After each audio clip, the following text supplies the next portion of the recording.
आज मुई बनी कड्डी दाल मुग दाल रे कड्डी मिसेक रांधले बहुत स्वादिया लगसी। गरम भात संगे टे खेले बहुत भल लगी। तो जेहेतु आम जंगल तरा लोग कड्डी इ मासे बहुत मिलीसी। तो जेन गजा कड्डी कसी कड्डी कहमा सेटा किए आनिक घरे बनासु। बुढ़ा कड्डी रे कड्डी दालटा ठीक ना लगे। गजा कड्डीटा घिनी आ घरे बनई छोट छोट करी और पतला पतला करी जिते बेले आम दाल रांधुचु पतला होते और छोट होते भल से दाल संगे सीसी और तार टेस्टा भी एनहांस होसी। तो आम पहला कड्डी के भल से धुई नमा और तार पैन के निथरे नमा और ताके छोट छोट करी काटमा। जिते बेले भी आम मुग दाल रे कड्डी रांधुचु सब बेले प्रिफर करमा कि कड्डीटा गुटे दिन बासी हेतु माने आज रान्मा तो काली ऊपर बेली कड्डी के बने रखिथिमा। हे कड्डी बहुत बढ़िया लागसी। बेले भी आम कड्डी दाल बनाऊँ से बेले आम कुकर ना करी कढ़ई रान्मा क्या करी बोले कढ़ई दाल आ कड्डी भल भाव सीझीसी और सेटा पूरा दाना दाना होती तो बहुत बढ़िया टेक्सचरटा थी। तो पहले आम कढ़ई टिके पैन गरम करमा और यार कड्डी के भल कर धोईमा क्या करी कड्डीटा जदि आम ना धोई देमा कड्डी पिता करवा। तो कड्डी के भल कर 2-3 थर धोई कर सेटा के पहलारू टिके सीझे नेमा। कड्डीटा अधा बटिया सीझी बाकी ताकि आम काढ़ी आनमा गोटे गिनारे और से कढ़ई फिर पैन देमा।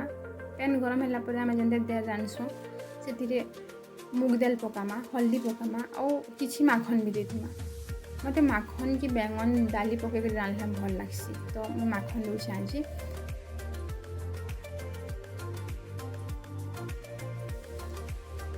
पैन गरम है कि से आम कि हल्दी पकई नमा। तापर आम जेनते दाल लगासुँ धोई रखी दाल माखन पकई ताके सीझबार के छाड़ी नमा और से भितर आम जेन कड्डीटा सीझे रखीचु से कड्डी के आउ 2-3 थर भल से पैन दे धोई नमा।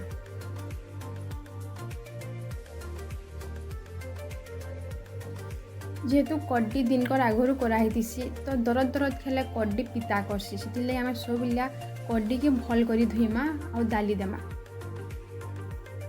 आउ 2-3 थर धोई सारापर जेन कढ़ई मुझे दाल लगे से कढ़ई कड्डी के फेर दे नेमी। तो से कड्डीटा फिर से दाल संगे सीझा।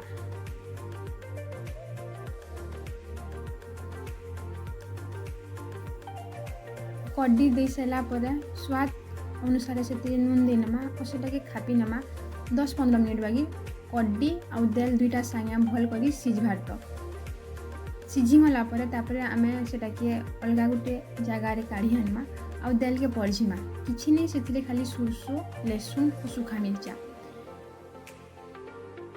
लहसुन सुरसो और सुखा मिर्चा देकर दाल के परझी नमा और आम जितकी ताके पानिया कि मोटा रखमा से हिसाब से गरम पैन टिके देकर 2 मिनट लगे फुटे नमा।